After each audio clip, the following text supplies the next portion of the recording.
11:05 y en este día tan especial, en este 2 de abril en el cual conmemoramos, honramos y recordamos a nuestros héroes de Malvinas, nos sumamos a la causa con dos especialistas, con dos estudiosos. Estamos recibiendo aquí en el estudio, les agradecemos también su presencia, a Jorge Dragoni, él es rector del Instituto Calle y coordinador de la Cátedra Abierta Ecos de Malvinas, y Clara Ralo Venditti, que es licenciada en Relaciones Internacionales, docente, integrante también de la Cátedra Abierta Ecos de Malvinas, que justamente tiene que ver con un libro con el mismo nombre, Ecos de Malvinas, editado hace un par de años, y charlamos con los chicos fuera de micrófono. Tienen la tarea de que la causa Malvinas no sea solo una causa de un día al año, sino permanente y siempre. Buen día, bienvenidos, muchísimas gracias por estar con nosotros. Buen día, muchísimas gracias por el espacio y la invitación. Por favor, un placer. En primer lugar, me gustaría saber cómo surge la idea de la cátedra abierta y después nos metemos en el libro y después hablamos de lo que estábamos hablando incluso fuera del micrófono respecto de lo que significa Malvinas, ¿no? Esto surge hace 4 años, cuando empezamos desde la universidad a ver qué podíamos generar en contenidos para los 40 años de la guerra. Obviamente un 40 aniversario ameritaba... Claro, los números redondos, ¿no? Los números redondos siempre son importantes. Originalmente conformamos un equipo interdisciplinario compuesto por estudiantes de la carrera de Comunicación y de Relaciones Internacionales. La idea y el concepto original era realizar entrevistas en primera persona a veteranos en formato audiovisual. Hicimos algunos de esos trabajos y realmente advertimos la necesidad de los veteranos de hablar, de ser escuchados, y dijimos, con esto nos quedamos cortos. Y fue ahí donde surge la idea de continuar entrevistando y lograr la edición de lo que es nuestro primer libro, que es Ecos de Malvinas, 41 años, 41 entrevistas. Y también nos pareció que era importante, primero, darle voz a los veteranos, que fueron silenciados durante varias décadas, pero también incluir a familiares, especialistas, periodistas que estuvieron en el conflicto, para mostrar que Malvinas, primero, que no es solo el 2 de abril, sino que tiene una visión multidisciplinar. Sin duda. Y nosotros creímos que una vez que se presentaba el libro, la cátedra, el equipo de trabajo se iba a disolver, pero con las presentaciones del libro en diferentes puntos del país, nos dimos cuenta que queda muchísimo por hacer para la malvinización y que también nosotros estábamos muy ávidos de escuchar nuevas historias, de comprometernos con la causa, y es así donde surge el proyecto de la Cátedra Abierta, que es un proyecto más a largo plazo y que no solo incluye la producción de libros posteriores, sino otro tipo de actividades. Me parece que es súper interesante esto que ustedes están desarrollando, porque yo particularmente desde el punto de vista periodístico y también con alguna cuestión académica recordaba esta mañana lo que fue el encuentro aquí en la Universidad Nacional de Cuyo entre Julio Haro y Jeffrey Cardoso, que tuve el honor inmenso de presentar y moderar, y después visitas de veteranos aquí en el estudio, que es verdaderamente muy movilizante, ¿no?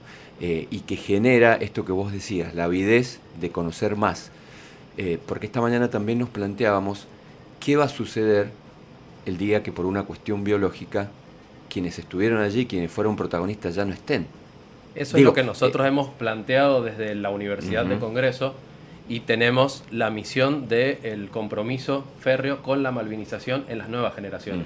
Por suerte hoy contamos con un montón de veteranos que dan su testimonio en primera persona, que vivieron, que transmiten, que además están viviendo una remalvinización, contando en los colegios a los chicos de las nuevas generaciones, pero en algún momento ni ellos ni nosotros vamos a estar, y esta causa no puede morir de ninguna manera. Nosotros tenemos que seguir luchando por lo que por derecho nos pertenece, y hasta el día en que la bandera vuelva a flamear donde corresponde, esta lucha sigue. Y además creo que es importante destacar de que ninguno de los 7 equipos de la Cátedra Abierta tenemos relación directa con algún veterano de Malvinas. O sea, fue una motivación propia. Exactamente, fue una iniciativa que nos llegó en el nivel académico, y personalmente considero que la universidad tiene que salir a la calle y promover soluciones. Entonces, si nosotros, que somos 7 personas con un rango etario muy diverso, pudimos comprometernos y hoy en día somos responsables de esto, ¿por qué no puede el resto de la sociedad y por qué no puede el resto de los jóvenes? Ustedes que específicamente han estudiado este fenómeno, y me imagino que más allá de hacer foco en las entrevistas y en las charlas con los protagonistas, con los testigos, y está buenísimo esta otra dimensión, no solo el que estuvo en el frente, sino cómo impactó eso en su familia, cómo impactó eso en distintos ámbitos, ¿han notado, por lo que hemos charlado, un cambio en la concepción de la sociedad respecto a la cuestión Malvinas? Digo, pasar de esa euforia, yo viví en ese momento, estaba en el secundario, la euforia, la decepción, el olvido, podemos dar cuenta de una remalvinización. Estamos presenciando una etapa de remalvinización, claramente, que por suerte viene desde hace ya varios años. Sí, unos 20 más o menos. Sí, más o menos. Se palpa, en algunos lugares del país es más fuerte que en otros, por ejemplo, Tierra del Fuego, claro, es distinto, se respira Malvinas todos los días, las islas pertenecen a su territorio, claro. Entonces es otro el concepto que manejan, pero se está trabajando en todo el país y hay un cambio. Los veteranos lo advierten, lo agradecen, y creo que hay todavía mucho para trabajar, lógicamente. Sí, uno de los principales desafíos que tiene eso es un poco mitigar los prejuicios que hay sobre Malvinas e informar algunas preconcepciones como que eran los pibes de la guerra. Hoy en día nosotros pensamos en una persona de 18 años, quizás en el hijo de un montón de personas que están escuchando acá, y la concepción era muy distinta de lo que significaba tener 18 años en el 82, y los veteranos nos pedían por favor de que no les dijéramos que eran niños, porque ellos se consideraban hombres que realmente pusieron su valentía en juego para defender las islas y para defender la patria en general. Entonces creo que es nuestro compromiso también darle el rol de valentía y de el protagonismo que se merecen, no desde un punto de vista victimizador, sino desde un enfoque más empoderador de la situación.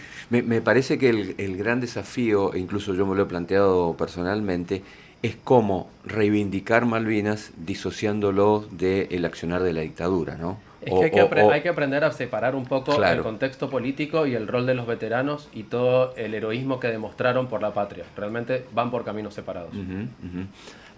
Porque, viste, durante mucho tiempo, y creo que esta negación posterior, más allá de que empezaron a salir a la luz distintas situaciones que vivieron los soldados y las fuerzas que estaban combatiendo, desde la baja calificación, desde la falta de vestimenta, infraestructura, o el hecho de que se fumaron las donaciones y demás, generó una actitud vergonzante socialmente. Igual ahí me parece que estaría bueno aclarar una cuestión. A ver. La ocupación, o sea, cuando Argentina toma posesión de las islas el 2 de abril de 1982, el escenario de conflicto no estaba planteado. No existía la posibilidad de que hubiera un conflicto porque Gran Bretaña en ese momento estaba enfrentando serios problemas económicos y parte de su flota ya estaba vendida a un país o sea, estaba en proceso de destinarlo a otro país. Entonces Argentina no pensó que eso iba a suceder. Creo que ahí quienes tomaron la decisión jugaron un poco un error de inocencia y hubo un mes de preparación de la maquinaria militar que teníamos nosotros, que estaba orientada hacia lo terrestre, para que se transformara en maquinaria apta hacia lo marítimo, que eso lo pueden leer en varios testimonios del libro. Entonces, primero, nosotros subestimamos que Gran Bretaña no iba a venir, y segundo, que la capacidad militar que nosotros teníamos, que en ese momento teníamos algo de capacidad militar, no estaba orientada hacia un conflicto bélico que sucediera en unas islas en el Atlántico Sur. En una fase en donde ya las temperaturas bajo cero eran algo común. Por eso no habían vestimentas, por eso no llegaban provisiones, porque en realidad no se planteó aprovisionar a los veteranos los primeros 20 días del conflicto, antes de que llegaran los británicos, sino que era una ocupación militar con vistas de poder negociar con Gran Bretaña en Naciones Unidas. Esto no sucedió y personalmente creo que el error fue no adaptarlo sobre la marcha y no transformarlo. Hay un informe muy interesante que se llama Informe Rattenbach, que está disponible. Sí, ese es el informe de lo que hizo la justicia militar respecto de la actuación de las Fuerzas Armadas en Malvinas. Exactamente. Exacto. Y tiene una particularidad que es muy objetivo y es muy cruento en cuanto al juzgar al accionar de los militares. Entonces habla un poco de esto, de que no hubieron como operaciones logísticas orientadas hacia aprovisionar a los soldados. Y respecto a las donaciones, que es verdad que muchísimas desaparecieron, tengamos en cuenta de que estábamos en conflicto y que había una zona de exclusión. Entonces, habían provisiones que eran como más valiosas que las otras. Por ejemplo, provisiones militares. Que obviamente eso implicó que los veteranos sufrieran en muchos casos de pie de trinchera, que sufrieran falta de alimentación y que sufrieran falta de abrigo. Fue un error logístico en su mayoría lo que llevó a que pasara esto. Está bien, yo lo que digo es que me parece que si un gobierno X, ¿no?, toma la decisión de enfrentar o toma una decisión militar, bueno, debe tener los recaudos necesarios, ¿no? Y creo que la dictadura no lo hizo, y lo hizo también con alguna mirada de especulación hacia la política interna. Claro, estaban en una situación atravesando una crisis profunda económicamente. Fue forma de salir a una crisis donde no podían taparlo de lo desaparecido de ninguna manera, y trataban de mantener el poder. No, y tengamos en cuenta de que el 31 de marzo de 1982 se dio la primer marcha social en contra del gobierno. O sea, la población estaba saliendo a la calle para quejarse de la situación económica, de la situación de los desaparecidos y de la situación de que estábamos en un gobierno, o sea, estábamos en una dictadura militar. Entonces, obviamente, se va a preferir la democracia, o al menos en esa situación. Entonces, hubo como una apurada de movilicemos esto, concentremos el foco en otro ámbito, y desgraciadamente se mantuvo durante más de 70 días. O sea. De cara al futuro, ¿cómo ven ustedes la recepción de estas actividades que llevan adelante en las nuevas generaciones, en aquellos que no vivieron, en aquellos que, pienso en mis hijos o en los chicos que están hoy en la primaria, que de pronto Malvinas es una efeméride más dentro de la historia argentina? No, por suerte yo creo que eso va cambiando. Es un trabajo de todos los días, responsabilidad por parte de las escuelas, de los gobiernos, que también eso se modifique. Hemos tenido la suerte de experimentar junto a veteranos visitas a distintos colegios y lograr que los chicos, cuando termina la charla, se saquen una foto, por ejemplo, con el veterano como si fuera un héroe. Eso ya es espectacular. Es un triunfo. Es un triunfo total, y notamos ese cambio, por suerte. Y Juan Carlos, más temprano, y no sé si ustedes tienen esa información, ¿cómo es la situación de un veterano de guerra en otros países? O en relación a la Argentina. ¿En relación en la consideración social, en la protección. Claro, lo que reciben, ¿no? Se recibe una pensión de 700.000 pesos, ¿no? Por ejemplo. Creo, podemos hablar del caso de Estados Unidos, que es uno de los países con más guerras en la historia. Claro. Ellos tienen como todo un sistema después de la guerra de Vietnam de contención por estrés postraumático, porque han sucedido casos realmente graves. Pero los veteranos, si bien son reconocidos a nivel social, todavía tienen algunas acefalías en cuanto a pensiones. Hay muchos veteranos en Estados Unidos que son migrantes irregulares, o sea, no tienen papeles. Entonces, en algunos casos han sufrido deportaciones a sus países de origen. Y la verdad es que creo que queda mucho por avanzar, porque la guerra es una incógnita también, y quien no vive una guerra obviamente no va a saber lo que es sentirla. Entonces, si bien Estados Unidos tiene varios esfuerzos, no tengo en este momento la idea de cuánto cobra un veterano en Estados Unidos. Tiene sus desafíos. ¿Sabes por qué lo pregunto? Porque me parece que más allá de generar las condiciones de memoria y de tener presente la gesta y lo que significó, me parece que todavía estamos a tiempo de que aquellos que fueron protagonistas de la guerra transiten el final de sus vidas, porque hoy hemos caído en la cuenta que muchos ya son abuelos, incluso, claro. En las mejores condiciones posibles, ¿no? Y creo que como país no se los estamos dando. O como sociedad no se los estamos dando, por más que hoy justamente desde el punto político salió Milei a generar un nuevo decreto mediante el cual se reconoce con el rango de subteniente de reserva a todos los soldados aspirantes a oficiales. Y me parece muy bien. Era una deuda pendiente que está buenísimo que se vaya saldando. Pero eso deriva en una mejora salarial, claro, inmediatamente. Está muy bien, digo, porque aparte estas cosas, ¿no? Son soluciones, digamos, numéricamente, que se habla todo en términos macroeconómicos y de guita. ¿Cuánta guita es? Claro, porque no es tanta plata. Estamos hablando de que a Malvinas hubieron más o menos unas 10.000 personas movilizadas. Por eso. Claro, hoy, ¿cuántos son los veteranos en vida? que sobrevivieron y están con vida. Y yo hablaría de unos... Bueno, no voy a dar números porque... menos. Bueno. Claro, porque hasta hace un par de años, después yo no he vuelto a escuchar, había un reclamo de las organizaciones de veteranos, por ejemplo, que muchos de ellos no tenían casa. Claro. No tenían casa. Sí, o el tema de medicamentos. Claro, el acceso a la medicación, a los tratamientos. En 40 años el Estado argentino no le pudo dar a 10.000 personas, suponete, una casa. Sí, hay muchas deudas pendientes. Creo que está arraigado a eso de considerar a Malvinas como solo una efeméride que ocurre todos los 2 de abril. O sea, los veteranos más allá del 2 de abril siguen viviendo, necesitan comer, necesitan tener condiciones y en dignas. circunstancias parecidas, el Estado me parece que actúa de forma diferente. Por ejemplo, vos tenés regímenes especiales jubilatorios para quien ha sido policía, quien ha sido militar, contemplás que ha habido situaciones traumáticas especiales y hoy gente de mi edad está jubilada y se lo merece, por ejemplo, un policía de Grupo Gris, ¿no? Por supuesto. No, es así.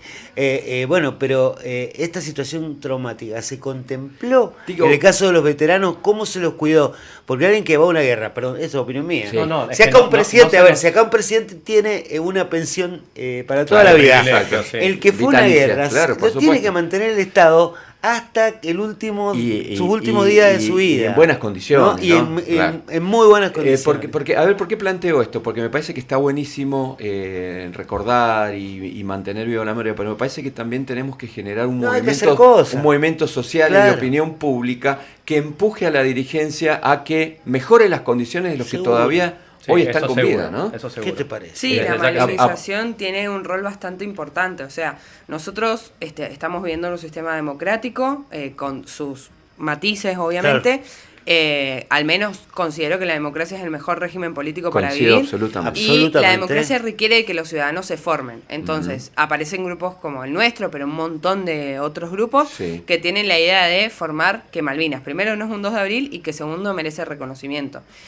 Y nosotros queremos germinar semillas de soberanía para que después los ciudadanos exijan que nuestros gobernantes puedan darle un mayor reconocimiento económico porque es necesario. Entonces creo que también está un poco en el esfuerzo de los ciudadanos y no colocarlo todo en el ámbito político porque es mucho más... No, obviamente. Hay que traccionar desde abajo. Somos desmemoriados, a veces somos desmemoriados los argentinos, muchas veces, ¿no? Tenemos memoria selectiva. Tenemos una memoria selectiva, hay episodios que queremos olvidar, es cierto. Yo estaba en la primaria y me acuerdo que lo seguía por las revistas, el Villiquen en su momento, que tenían una caricatura que íbamos ganando la guerra y de repente la perdimos de un día para el otro. Yo me acuerdo la decepción mía, yo estaba en 7º grado. Me acuerdo todavía la decepción cuando me dijeron mis papás ese día: perdimos la guerra. ¿Cómo puede ser si en el Villiquen la estábamos ganando? Digo, la negación para los medios de comunicación la estábamos ganando hasta el último momento. Hasta el último momento. Famosas tapas de gente, estamos ganando. O sea, fue era especulación. Lo que quiero decir, fue especulación política, pero fue, creo, actitud también social, ¿no? Decir, cerremos este episodio de tanta frustración. De tanta frustración, ¿no? y tan poco defendible, digamos, ¿no? Una guerra que duró nada y mató un montón de gente y que la perdimos. Nos decían que la idea es generar memoria todo el tiempo y que, bueno, tienen actividades en los próximos días, chicos. Tenemos actividades en los próximos días. Invitamos a todos, aprovecho el espacio por favor, para la semana que viene, el día jueves 10 a las 18 horas. Vamos a generar la presentación de un libro en el auditorio de la Universidad de Congreso. Bien. Cabe destacar de que la mayoría, todas las actividades que hacemos son libres, de entrada libre y gratuita. Perfecto. ¿Tienen algún mail, alguna red social para que aquellos que tal vez se sientan motivados y que quieran participar o sumarse? Por supuesto. El correo electrónico institucional nuestro es ecosdemalvinas@ucongreso.edu.ar. Y algo para destacar también, y aprovecho para compartirlo, es que se puede acceder tanto al libro Ecos de Malvinas, 41 años, 41 entrevistas, como a la edición especial de la revista de divulgación académica que tenemos de forma gratuita a través de la página web de la editorial de la Universidad de Congreso. Pueden descargar el PDF y tienen el acceso completo a todo el material. Excelente. Y en esos ecos, ¿cuál es el común denominador que encontraron a protagonistas que estuvieron en distintos ámbitos. Bueno, sí, hay, ¿no? Sí, hay algunas coincidencias. Primero, en que no son pobres niños de la guerra ni los pobres chicos de la guerra. Todos son sumamente contundentes con bajar ese mensaje. Y por supuesto, con que las Malvinas fueron, son y serán siempre argentinas, y de ninguna manera podemos renunciar a la lucha por nuestra soberanía.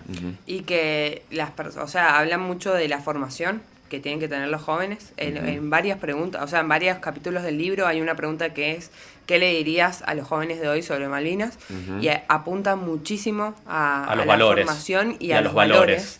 Y para agregar un poco de que obviamente sostienen el compromiso sobre Malvinas, lo sostienen en su mayoría sobre vías diplomáticas, que eso me parece que es un componente bastante importante. Bueno, si no son probélicos. Claro, a ver, ese yo creo que también es una de las grandes enseñanzas, y recién que hablábamos de la dictadura y la reivindicación que hacemos de la democracia todos, bueno, seguimos luchando por Malvinas, pero seguimos luchando a través de la vía pacífica, a través de la vía diplomática. En eso me parece que también hay un altísimo consenso social y político, ¿no? Y hay que tener en cuenta que más allá del conflicto, en donde hay que reconocer a los veteranos, Malvinas es fundamental a nivel geopolítico para Argentina. Desde el punto de vista estratégico. Claro que sí.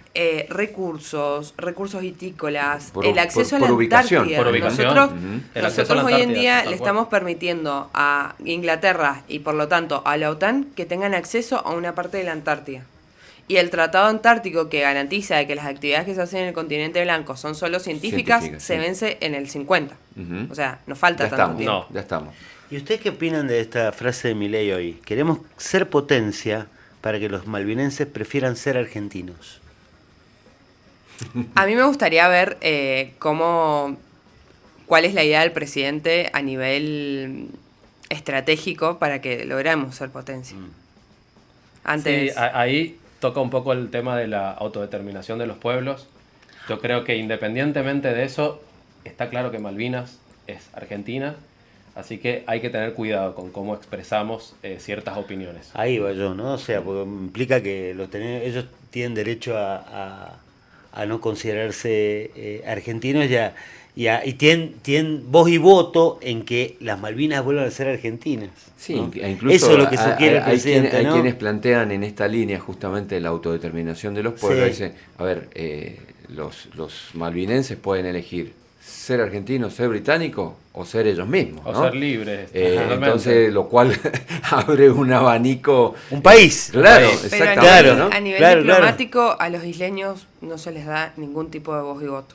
O sea, eso creo que es bastante interesante. Dentro de Gran Bretaña. Dentro de las negociaciones, desde 1833 hasta la actualidad.